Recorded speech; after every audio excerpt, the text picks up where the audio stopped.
Hello, everybody, and welcome to PFN's NFL Draft Insiders. I'm Matt Canada, CEO of Pro Football Network. I'm joined here with Tony Pauline, our Chief Draft Analyst and NFL Insider. Tony, once again, another week closer to the 2021 NFL Draft, another week closer to NFL free agency, another week closer to Pro Days. We'll have a lot of news coming up here on Draft Insiders. How are you tonight, and are you ready to go?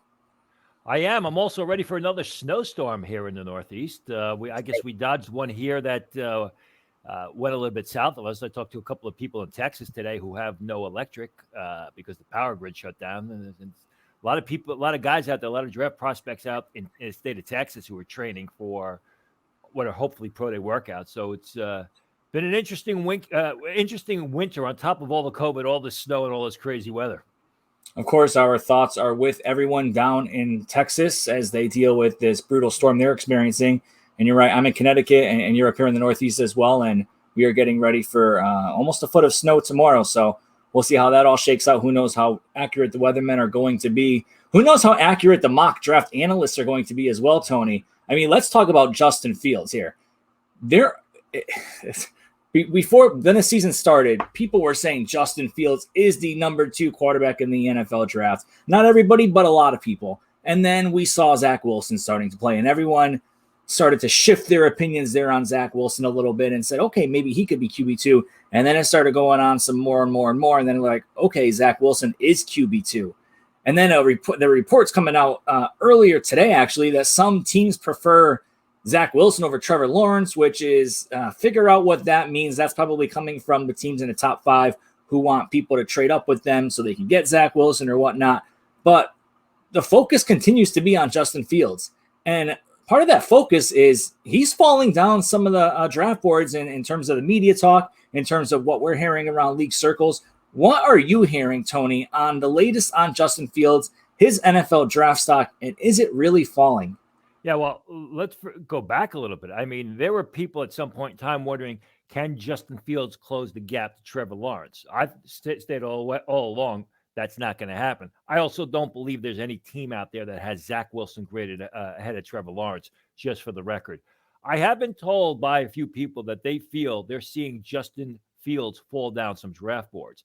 And the main concern is that they've told me Justin Fields stares down the primary target. He doesn't look away from the primary target. He doesn't process things as quickly as they want him to. Now, we talked about the difference between Justin Fields processing things and Zach Wilson processing things back in October, November, when I was with Andy Herman, and we talked about Zach Wilson's meteoric rise to the top of draft charts. We also talked, if you remember, during the Senior Bowl, I had mentioned how there was one team who broke down all of Justin Fields' passes in 2020, and they said just 7 times he looked off the primary target. The other 200-plus passes he threw to his primary target. I, at the time, said we don't know whether it was the fact that the 200-plus times his primary target was open, and there was only 7 times that he really had to look off look away from his primary target. But there are some people out there that are telling me Justin Fields has fallen down their boards because they think while he is a great physical specimen and he's got a tremendous arm strength and he's a great arm talent, I think there's a concern there about staring down the primary target and not being able to process things that quickly. I don't know that I fully agree with that, but that is the word from some teams out there. And it's interesting, too. Lance Zierlein of NFL.com, in his most recent mock draft, I believe it was his most recent mock draft, had Justin Fields dropping all the way to the mid-teens. I believe it was 15, and I believe he had the Patriots selecting Justin Fields. That's quite a far drop, Tony, from being the presumed number 2 QB and the number 2 pick in the draft now to being talked about in the mid-teens. And I'll tell you this. Lance Zierlein's one of the few guys who, when he says something, you know it's legitimate. You know there's some credibility or there's some backing to it. I've known Lance for years now. We exchange information oftentimes, and he's a guy who's trustworthy. So when Lance is saying that, or Lance has Justin Fields as the 15th pick of round 1, there's a reason why. And we'll have to see, obviously, as we go through this process here. There's no combine, but there will be pro days. I'm not sure how much. We'll talk about that in just a little bit. I'm not sure how much more Justin Fields can do, if he can do anything. At this point, it's about the tape, it's about the interviews and so forth. But Zach Wilson is picking up plenty of steam, rising up the draft boards in the media's eyes at least, and he's probably always been high on the NFL team's draft boards. But we'll have to see how all that shakes out. He probably won't be dropping to the mid-20s. Maybe he will have an Aaron Rodgers drop. Who knows? We'll see. One guy who did have that drop to the late 20s last year in the NFL draft was Isaiah Wilson of the Tennessee Titans, the offensive lineman. And on Tuesday, the Titans GM, John Robinson, gave a very stern warning to Isaiah Wilson through the media. And to say that they are disappointed in him, that's an understatement. So when he talked to the media on Tuesday, he basically publicly, I don't want to say embarrassed, but it was kind of embarrassing, obviously, for Isaiah Wilson. And this is what John Robinson said, who was talking about how he only played 4 snaps last year, despite being that first-round pick, number 29 overall. Robinson said, "We put him on the reserve non-football injury list and haven't spoken to him since. He's going to have to make a determination on whether he wants to do what it takes to play pro football. That will be on him. I know what the expectation level is here, and it's no different than any other player on the football team. We have a certain standard that we want players to prepare and perform at professionally and as people, and then there's a lot of work to be done there." Tony, what are your thoughts on this? What did you have coming out for Wilson coming out of college? What were your thoughts of him? I know we discussed him plenty last year on this podcast leading up to the draft. And do you think Wilson can turn it around in Tennessee? Well, a couple of things. The guy was a terrific player. He's a terrific talent at right tackle. He had 2 outstanding seasons at Georgia. If you go back and you watch that Notre Dame game from 2019, I've said this time and time again, Notre Dame basically controlled the tempo of that contest in the first half when Isaiah Wilson was not playing because of a sprained ankle. Isaiah Wilson came in the second half of that game, basically shut down the Notre Dame pass rush on the right side. Georgia goes on to win that game, and it was a terrific contest. And Wilson, as a right tackle, was a major impetus to get Georgia to win that game. Now, I also said multiple times in podcasts leading up to last year's draft that there were a lot of red flags, primarily personality issues on Wilson that teams were concerned about. There were a number of teams across the league that had removed Wilson from their draft board completely because of these personality red flags. The Tennessee Titans weren't one of them. Tennessee saw no problem with Wilson. They had no red flags at all. It wasn't a situation where Wilson fell into their laps. They knew about some issues with Isaiah Wilson. They said, we're going to roll the dice with this guy, take our chances with him because he's so talented. That wasn't the case. They thought he was great value. He checked off all the boxes, and there were no issues as far as the Tennessee Titans were concerned. What I'm hearing right now is there could be a decision sooner rather than later on Isaiah Wilson by the Tennessee Titans. If they feel they can get out of their year 2 and 3 guarantees, they may just outright cut him. There are people who told me they will outright cut him. I hope they don't, and I hope Isaiah Wilson, the light goes on, because he is an incredibly talented guy. He has starting potential. I mean, he was the guy who was supposed to replace Jack Conklin for the Tennessee Titans at right tackle. In fact, I think he's more talented, or he's more athletic than Jack Conklin. It would be a waste of talent. It'd be interesting to see. People, like I said, people are saying it could be sooner rather than later with the Tennessee Titans basically pulling the rug out from Isaiah Wilson if they feel they can get out of those year 2 and 3 guarantees. Like you mentioned, there were some issues with him coming into the NFL draft, and it wasn't much different his first year in the NFL. So, he found himself on the reserve COVID list twice last season, had a couple run-ins with the law. First incident came when Tennessee State University police broke up an off-campus party that Wilson had attended during training camp. And in the police report, basically, Wilson they said Wilson appeared to briefly consider jumping off the second floor balcony, ended up receiving a trespassing warning. And the second incident occurred when he was arrested and charged with a DUI in September when he lost control of his car and struck a concrete wall. To your point, Robinson did say they did extensive research on Wilson leading up to the draft. They felt comfortable. They spent time with him at the NFL Combine. Mike Vrabel, head coach, spent considerable time with him. But man, what a fall from being that first round pick to potentially being cut now if they can get out of those years. And you consider there were 4 offensive tackles selected before Isaiah Wilson, and they all started throughout the season for their teams. And if it's not strange, if it's not wild, I should say, it's kind of strange that there were teams who took Wilson off their board completely. Yet, as we said, Tennessee saw no problem with him. And Robinson also said, we did a lot of work on him leading up to the draft. The player that was here in the fall was not the player we evaluated. So some very stinging words from the general manager of the Titans. Listen, everyone misses on draft picks. No one's perfect. It looks like this is going to be a miss here unless he miraculously turns it around. Other misses that we see throughout the NFL happen in free agency too. And free agency is going to start in just about a month from now. And there's going to be one big variable, Tony, that's going to impact free agency. What are you hearing about the salary cap and what that impact might have on how teams approach the next month? I mean, things are in a holding pattern right now with free agency. Usually, it starts at the Senior Bowl. You start to hear some chatter now. The Senior Bowl and the entire situation is a little bit different this year because of COVID-19. But you're not really hearing anything at all as far as free agents are concerned because of the fact that no one knows what the salary cap is going to be. No one knows how they're going to have to adjust, the team's salary, the team's cap to basically get down as most figure. We had talked during the summer when we were basically doing podcasts about the NFLPA conference calls and the lead up to the season. They were looking at $175 million. I'm told it could be closer to $181 million. But then there are stories out there, reports out there that the league is negotiating right now with new TV deals. And depending on the size of those TV deals, you never know. They may artificially increase the cap this year and then pay it off down the road. That was talked about last summer, if you paid attention to these podcasts. The salary cap is basically what is blunting any major talk about free agency right now, as is also the quarterback, the movement of the quarterbacks. I mean, that is basically sucked all the oxygen, all the air out of the room. You got the Goff-Stafford trade. We expect Carson Wentz to be moved any day now. I've talked about Marcus Mariota being traded.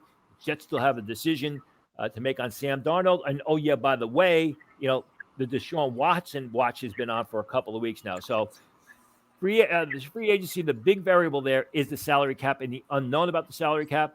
But the talk of quarterbacks being traded and veteran quarterbacks being moved has basically taken over the conversation in this offseason. The 2021 NFL League year starts 4 p.m. Eastern on March 17th. We know that the Senior Bowl is kind of that unofficial start of free agency, and then the NFL Combine is where it really picks up. No NFL Combine this year. We'll touch on that in just a little bit.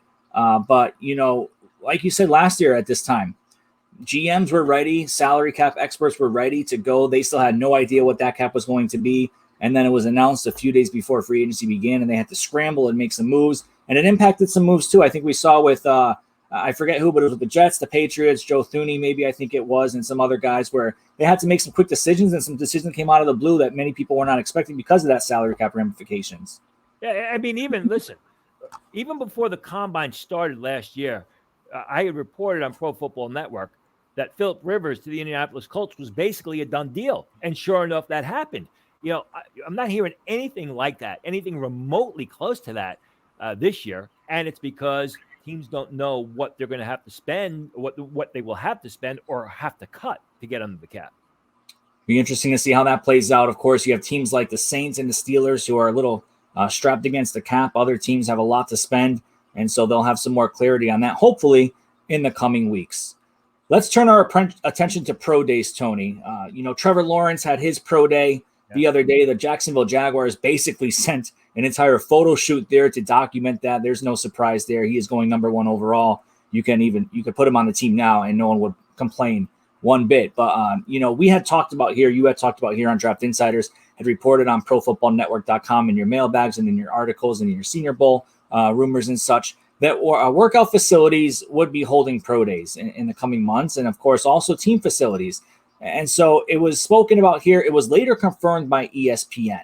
What is the very latest, what you're hearing on that and other pro days across the country? Yeah, well, what ESPN reported is that the Exos facilities in Pensacola, Florida, in Texas, and I believe Arizona is the other one. They're going to hold combine-type workouts next week when the combine would usually take place. They're basically going to hold pro day workouts for the players at those facilities who want to participate. Now, what have I learned? I've learned, number one, NFL scouts are not going to be able to attend those workouts. It's basically going to be, they're considered private workouts. We talked about this after the Senior Bowl with the whole Davis Mills situation. The NFL is not allowing their scouts to go attend these workouts. I'm also told that a lot of the players who are on hand at these training facilities are actually not going to participate. So while it's going to be a big talking point and there's going to be a lot of coverage of it, there's not a lot of guys who are going to participate in this. They are basically going to wait and hold off until they get their pro days underway, or they hopefully get their pro days underway later in March. When I talk to people around the league, scouts and the teams really are not going to put too much, I don't know if credibility is the right word. They're not going to put a whole lot of stock in the testing numbers, specifically the 40 time, the 3-cone time, the shuttle time. They're not going to put a lot of stock in the numbers that come out of those facilities. They will, though. They are very interested in the film of the position drills, the practice sessions, if you will. They're going to watch those because that's going to be much more limited. Remember, we talk about the 40 times and the vertical jumps at the combine, but the position drills are just as important. And now you're going to have just limited film of the position drills, hopefully at the players' pro days. So no NFL scouts. I'm told that these pro days will be run by a lot of former and retired NFL scouts. They're not going to put too much credibility in the times, but they're going to look at the position drills.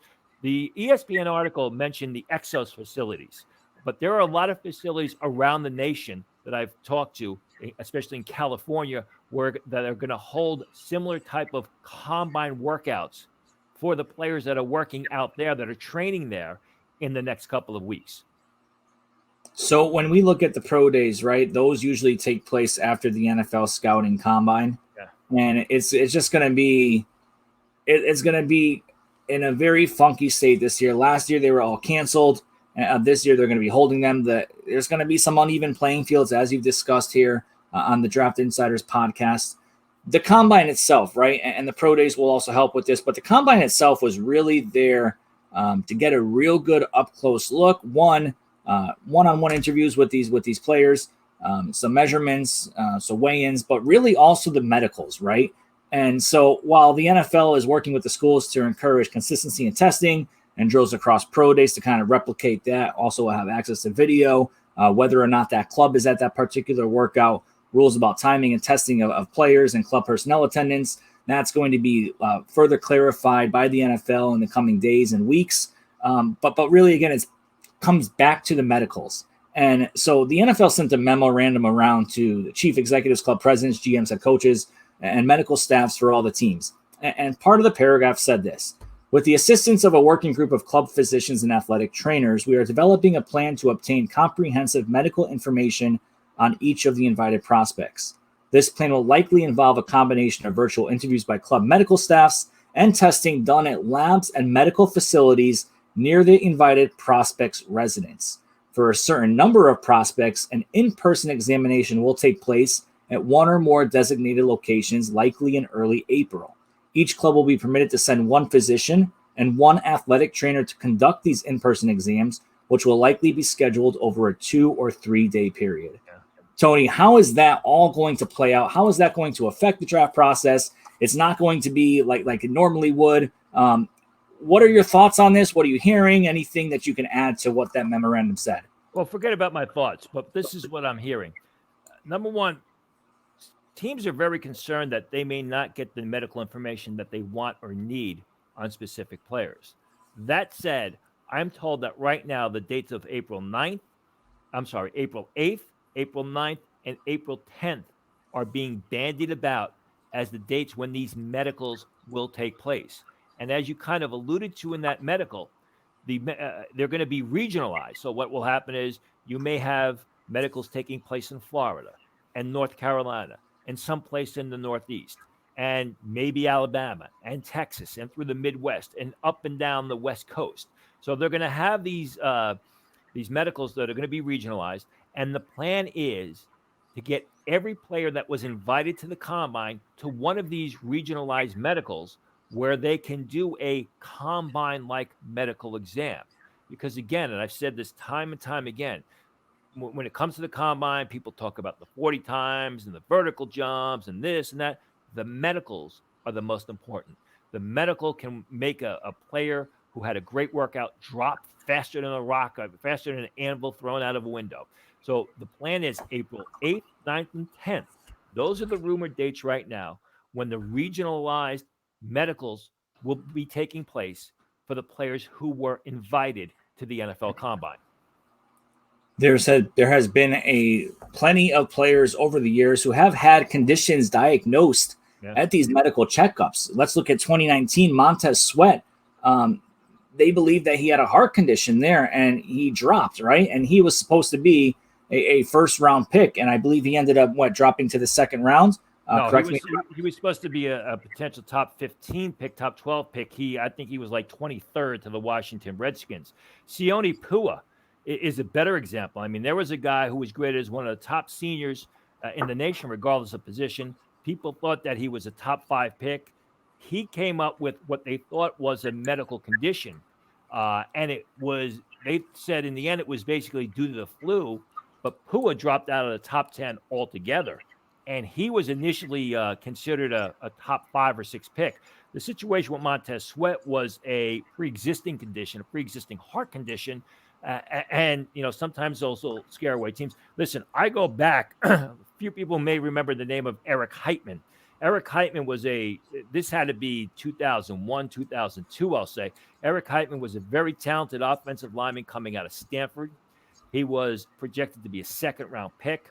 I remember being at the combine that year, and Eric Heightman was walking around the combine with a scout from the Los Angeles Raiders, or it was the Oakland Raiders at the time, holding the dreaded manila envelope. And the players that were carrying around the manila envelope, it was a medical red flag because in that manila envelope were the x-rays, which teams wanted to see because there was a problem. Never forget this. Eric Heightman was furious because he was almost yelling at the Raider scout. It was being red flagged for a back and a knee injury. And these were injuries he said that he sustained in high school and it never bothered him. But he was being red flagged at the combine from the x-rays because of these injuries. Eric Heightman went from a potential second-round pick into the 7th round. He did go on to have a terrific NFL career, but that just tells you what the medicals mean for, or the value that the teams place on these medicals. Tony, beyond what you're hearing about the workouts at these training facilities across the nation, what other updates can you give us on pro day workouts? I'm told that the NFL and the teams are still relying on school pro days to take place. That's where the crux of their information is going to come as far as the measurements, the testing, the position drills. I'm told that the NFL will allow a school to have as many pro days as they want. And this is because of the potential limited amount of attendance that schools are basically going to allow at a pro day. They may only allow, 5 to 10 people, 5 to 10 scouts or coaches in to view a pro day. So the remedy for that, as far as the NFL is concerned, is for a school to have multiple pro days. Maybe you have offense one day and you have defense the next day. This way, when you have your pro day with the offensive player, all your offensive coaches can come. Defense, your defensive coaches can come. If a school's got like Alabama, where you got a bunch of offensive linemen who are going to be selected, a bunch of receivers who are going to be drafted, a quarterback who's going to be drafted, a ton of guys in the defensive back 7, you may have 3 or 4 pro days. Although that is what the NFL is allowing the schools to do. Whether the schools follow suit on that, follow through on that and say, yeah, okay, that's fine. We'll have 4 pro days, a la Clemson or Alabama. That remains to be seen.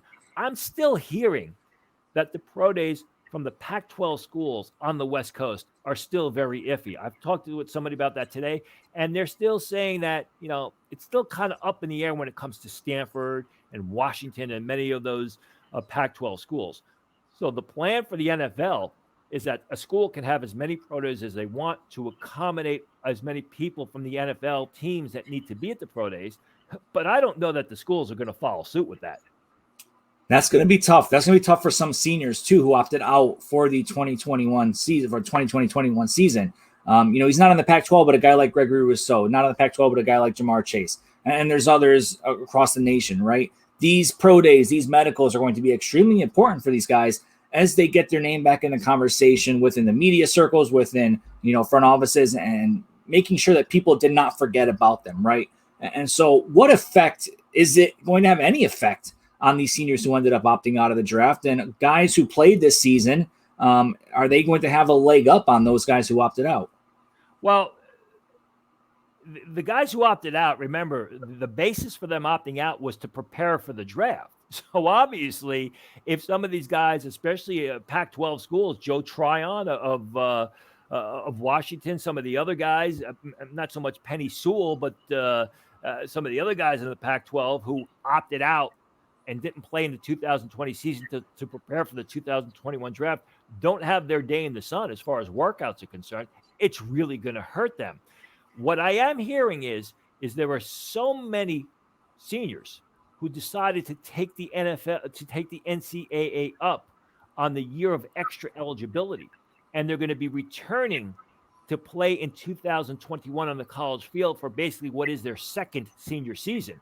A sixth-year senior, a fifth-year senior who played this year.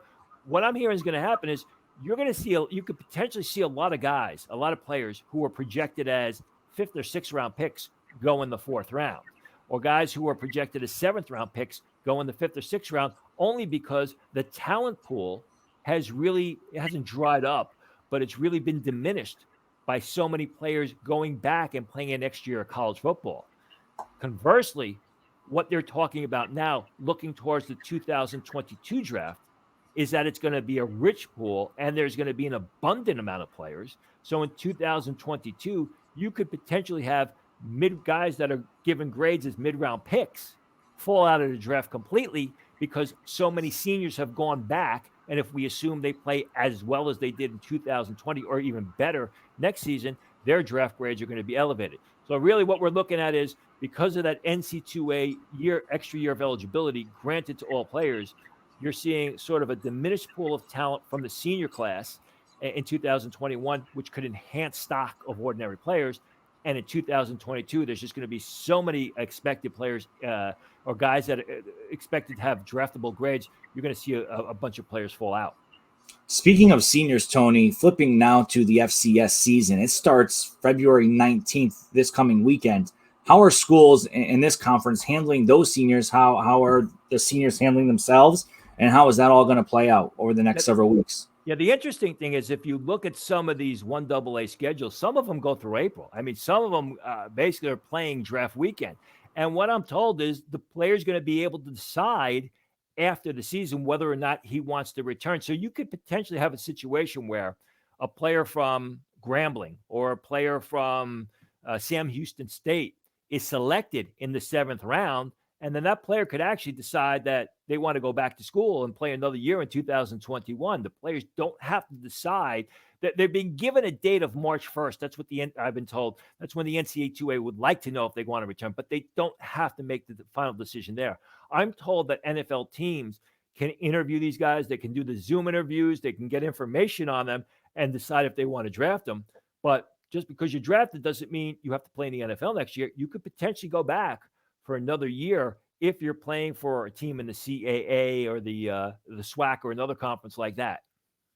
So lots of stuff to play out between the FCS season starting this weekend, between pro days happening, starting to ramp up, between free agency starting a month from now. Lots of continued chatter around draft prospects. Who's wide receiver 1? Who's QB2? Who's QB3? Is Trey Lance going to jump up there? How far is Justin Fields going to fall? Tony, there is a ton to shake out. There is no shortage of storylines as we head into these final weeks and months leading up to the 2021 NFL Draft. I know that you'll have us all covered over at ProFootballNetwork.com, over on Twitter at Tony Pauline, always dropping the latest news and rumors each and every week in your mailbag and in other articles that you're releasing. Plus, your scouting reports will be dropping soon on our website and in our mock draft simulator, so we're all looking forward to that. Anything else, Tony, before we sign off for this week? No, it's kind of interesting because, this is usually the week that's the lead up to the combine, and I'm getting, workout information, who's expected to blow the roof off at Indianapolis. And, unfortunately, there's not a lot of chatter about anything this year, not free agency, not workouts. I think everything's going to be a little bit delayed, but I'm sure once we get to the beginning of March, there's going to be a mad rush of information. No shrimp cocktails being consumed this year at St. Elmo. I'm a Weber's Grill guy, so I don't care about that. We went there for dinner the first night last year. Yeah, we went there for dinner. So I know a lot of journalists, a lot of media personalities are upset with this, and it's just a bummer. But hey, it is what it is, and it's for the betterment of the country and betterment for everyone else. And we'll all get through this. And next year, I'm sure we'll be in Indianapolis, living it up again and having a lot of fun. Media people upset all the humanity. Right. Absolutely correct. All right. That is going to do it for us here this week on PFN's NFL Draft Insiders. Stay tuned to ProFootballNetwork.com for the very latest. Follow Tony on Twitter at Tony Pauline. Until next time, I'm Matt Canada here for Tony Pauline as well. We'll talk to you next week.